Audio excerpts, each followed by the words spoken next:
ગાડી છે તમારી, ગાડી ક્યારેક બગડે કે નહીં બગડતી? બગડે.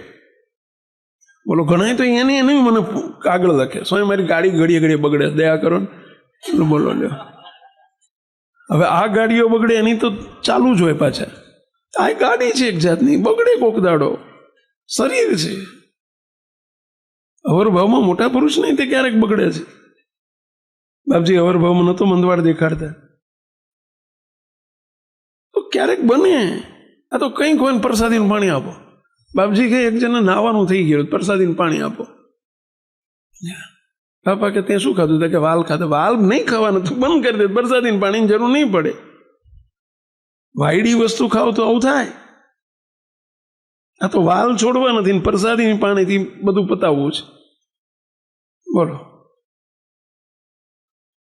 આ બાપા જોડે તમે સાંભળ્યું હશે આ પ્રસંગ. કેવા સકામ છીએ આપણે.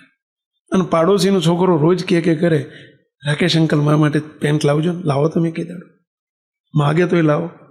અને તમારો દીકરો નથી માગતો તોય તમે લાઈને આપો છો કે નથી લાઈને? કેમ?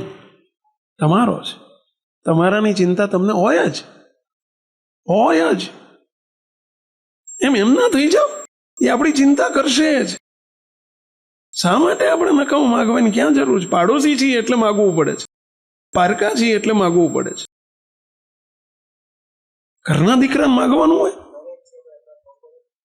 એમનું થવું પડે, બસ એમના થવું પડે. બસ આપણે એમના થયા જ નથી એટલે માગવું પડે છે કે એમના થઈ જાઓ.